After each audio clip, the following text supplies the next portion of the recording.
dirty carnivore kasi muntik na si dading mag-give up. Ganda talaga siya sa pakiramdam. Mahirap na diet talaga siya. Cravings na kailangan labanan. Kuna namin na gumanda yung pakiramdam namin, nawala yung sarap! Ilagang baboy. Give it up for the Winnipeg Filipino Fiesta!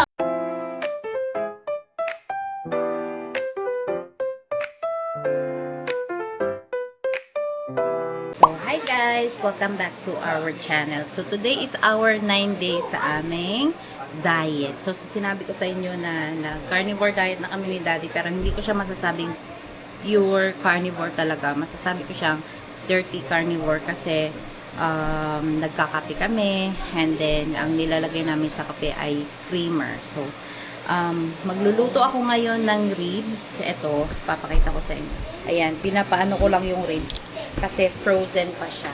So, yun yung uulamin namin ni Daddy.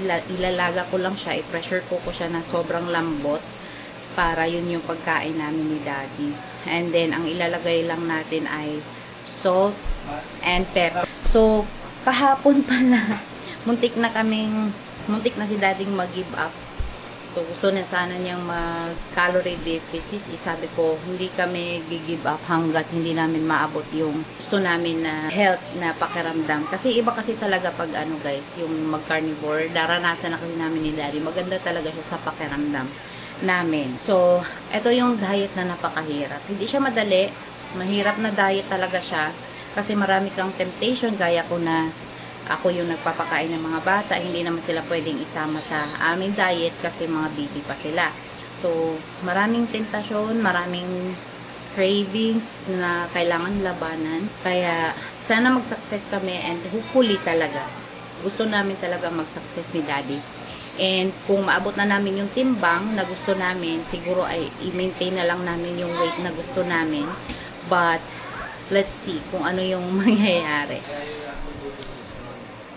So, hi guys! Welcome back to our channel. So, today is our 9 days sa aming diet. So, sinabi ko sa inyo na carnivore diet na kami ni Daddy, pero hindi ko siya masasabing pure carnivore talaga. Masasabi ko siyang dirty carnivore kasi nagkakape kami, and then ang nilalagay namin sa kape ay creamer. So, magluluto ako ngayon ng ribs. Ito, papakita ko sa inyo.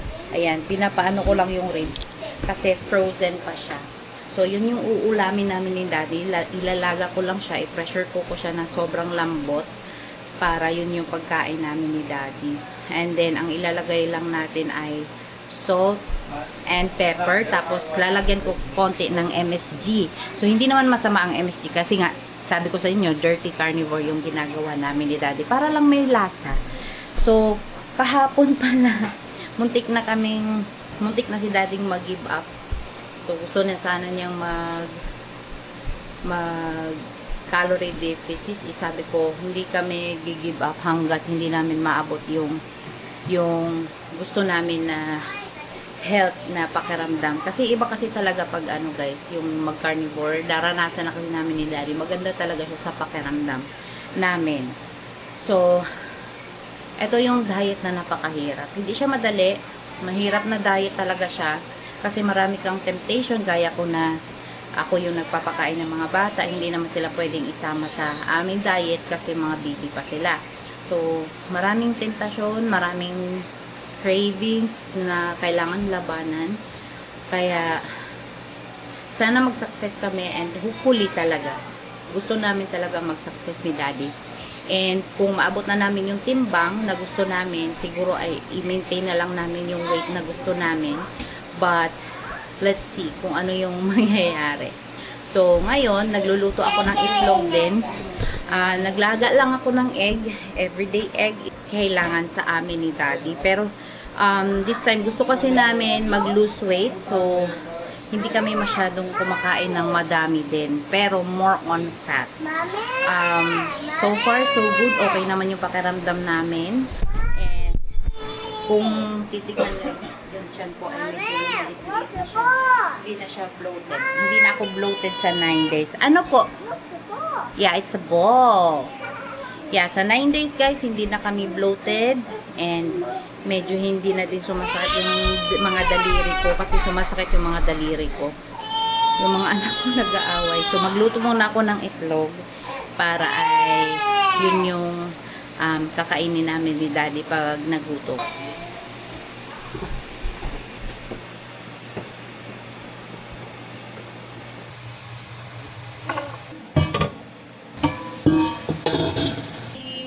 Touching of pagluto.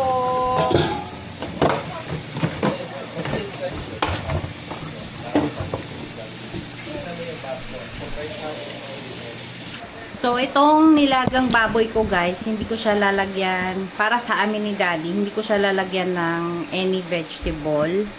Kahit sibuyas, hindi siya pwede. So, ibubukod ko yung sa amin ni Daddy at saka sa mga bata. Kasi yung mga bata, igigisa ko sa kanila. Tapos guys, ipe-pressure cooker ko lang yung ano namin. Pressure cook ko lang yung, sa kwarto be! Pressure cook ko lang yung ribs para sobrang lambot siya. So, sana mag-success kami ni Daddy. And we will do our best talaga na maging successful kami this time. Yung tuloy-tuloy kami hanggang sa maabot namin yung gusto naming weight. Kasi, para din to sa mga kids. Ayan, yung mga, syempre, pag nagkasakit tayo, hindi pwede. Alam mo, dapat ginagawa mo. Ano? Yung ibang gumagawa, upload ka na ng Yun nga. Facebook short. Gaganon na lang. Pero lalagyan mo doon sa video, may nakasulat day 1, day 2, Oo. day 3. Kailangan magiging, ano na talaga tayo. Oo. Sa mga carnivore. Tayong dalawa nga. Ikaw muna, vlog mo yun eh. Day 1, Oo day nga, 2, pero tayong dalawa, journey nating dalawa para makikita natin yung progress din natin. paano naman yung abs ko? Oh, wala ka pa. Ano, Late. progress natin, maging healthy yung mga parents, hindi yung para sa mga bata. 'Di ba guys? Kasi hindi tayo bumaba. Madali lang siya kung tignan guys, pero mahirap tong diet na to. Ito Masarap talaga lang yung siya kunyari kasi puro meat eh. Oo, masarap. Pero pag maumay Kung ka mahilig ka sa meat, sa una, masarap lang siya kasi nga na, karne. Pero pag tumagal na, nakakaumay siya. Sobrang nakakaumay. Hahanapin mo pa din yung mga kinalikihan mo na pagkain, yung mga prutas, yung mga vegetable. Hahanapin ang katawan mo. Pero kailangan yung labanan kasi yun yung yun yung best na option namin ngayon ni Daddy na na-try na namin talaga. Subok na namin na gumanda yung pakiramdam namin, nawala yung foggy na brain fog namin, nawala yun lahat guys, as in gumaan yung pakiramdam namin, mas marami kaming energy, hindi na si Daddy inaantok sa hapon kasi usually yung inaantok siya. Yung pre-diabetic. Marami na din gumagawa nito guys na na yung mga may diabetic nawala, yung mga maintenance nawala. So susubukan talaga namin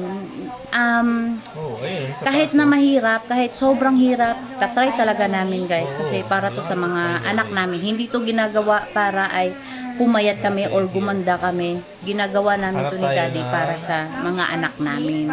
Kasi mahirap pag hindi unhealthy tayo tapos yung mga anak natin maliliit pa.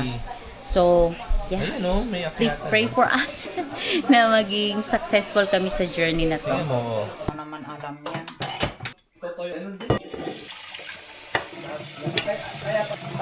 Oo. Tagal pa yun. Kaya kailangan sila. Sarili ka, hindi mo. Hindi nila niluluwa. Niluluwa nila yan.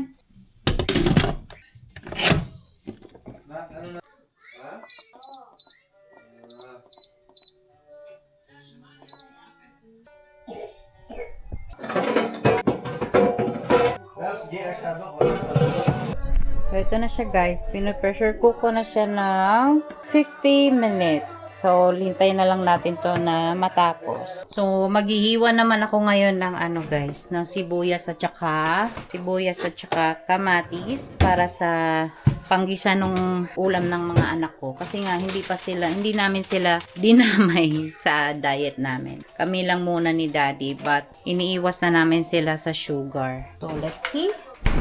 Pag-pray nyo kami guys ha, kasi hindi madali itong jetang ito. Mahirap talaga siya sa mahirap. But kakayanin para sa health namin kasi mahirap pag lagi tayong abuso sa katawan.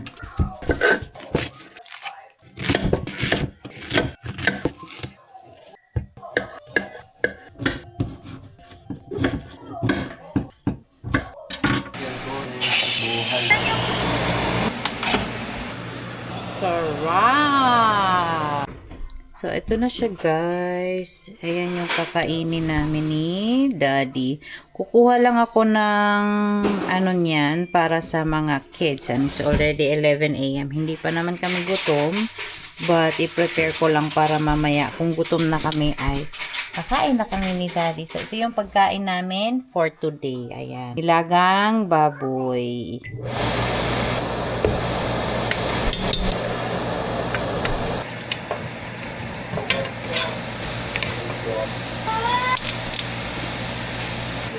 So, since diet kami guys, ito yung amin ni Daddy. Kukuha lang ako ng konti nito para sa mga bata. Titimplahan ko lang siya ng asin at saka paminta lang. Ay, ako. So, okay na yan guys.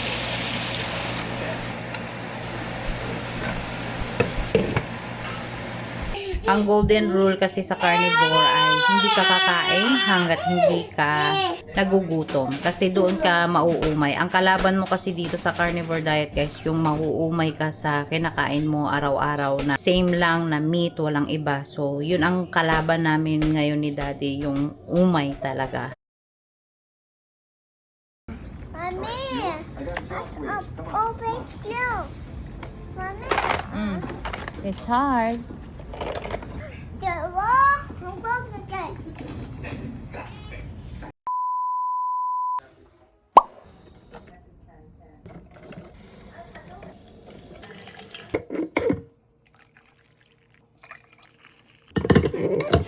Good morning. Ate, Daddy!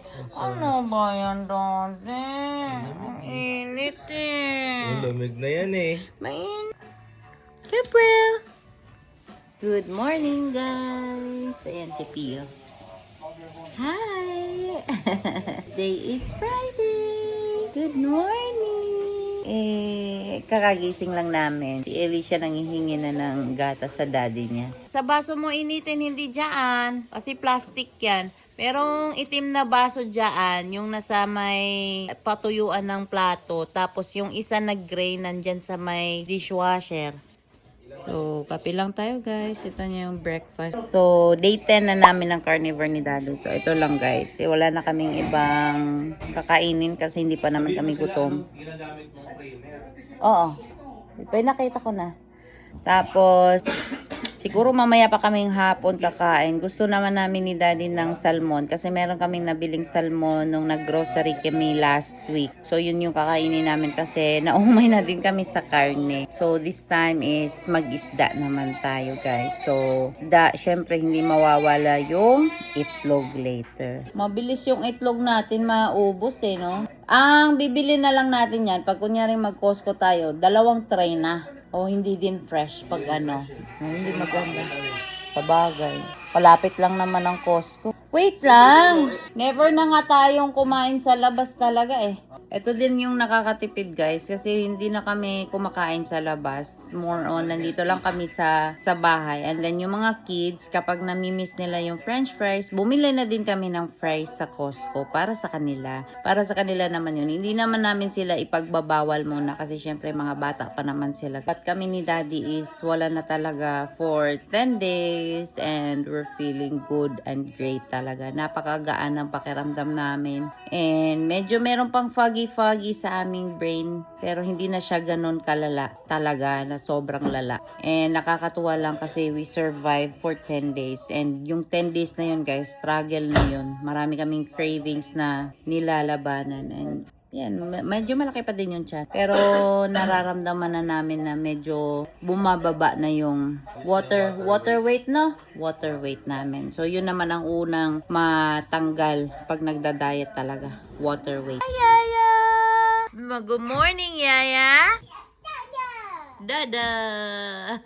So, sa data namin, guys, medyo meron na kaming maraming energy. So, gaya ngayon, it's already 9:45 a.m. So, usually, pag ganitong oras, dati, nung hindi pa kami nag-diet ni Daddy, lagi lang kami nakaupo dalawa. Like, wala kaming energy basta wala kaming ganon kadami na energy. Wait lang. Tapos, this day, si Daddy nandun sa likod ngayon sa parkingan kasi sabi niya, gusto niya may gagawin siya kasi nga sa sobrang dadami na ng energy namin. Parang yung katawan na namin yung hahanap ng gustong gawin. So naglinis siya ngayon ng car niya kasi 'di ba galing kami nag-camping, sakto din is sobrang dumi ng sasakyan niya ngayon. Yun lang ang kagandahan sa diet na to, guys, kasi sa umaga pa lang ang dami na naming energy. Kanina din, 'di ba nag-e-edit pa ako sa gabi and then straight lang yung tulog ko, napakahimbing, wala akong naalala na may panaginip ako or basta maganda lang yung sleep ko. And sabi ko kay Daddy, kanina umaga sobrang aga ko nagising, mga 5:30.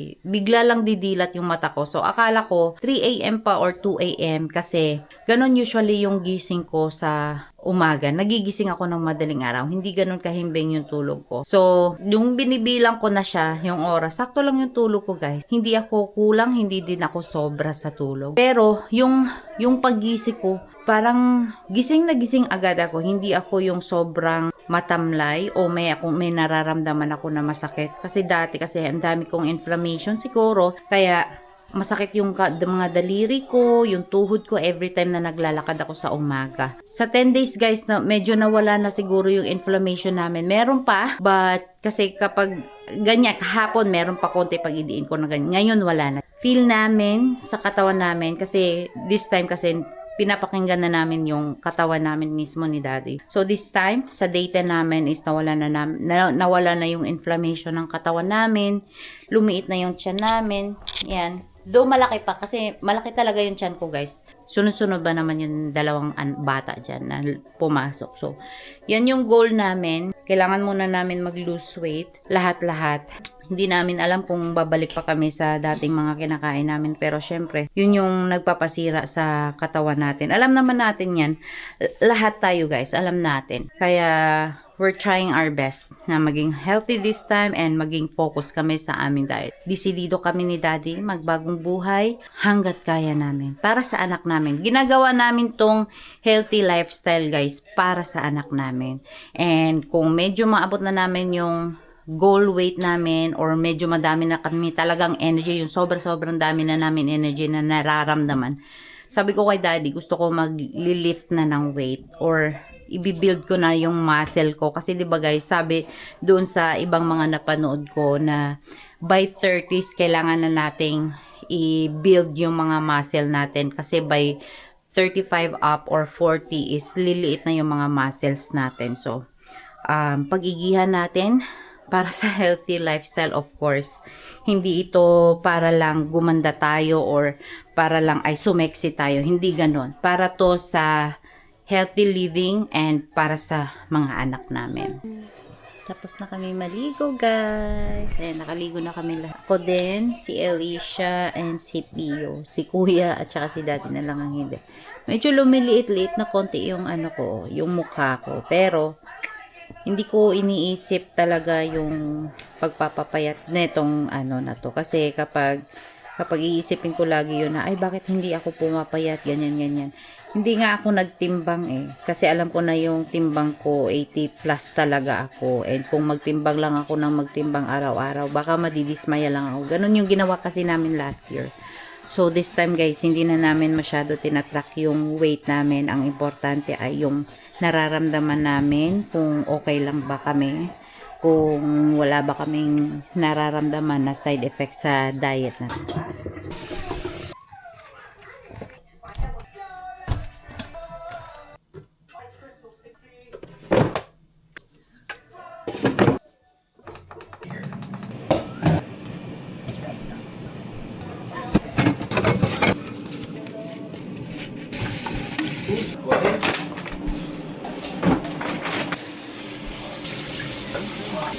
Tapang singit.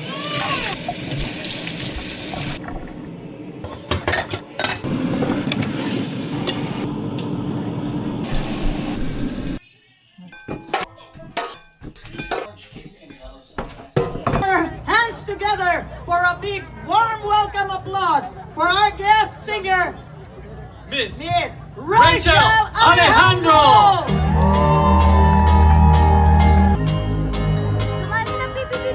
All we know, we might not make tomorrow. So give it to the say, I want you tonight. Everything tonight. Good tonight. 'Cause we might not make tomorrow.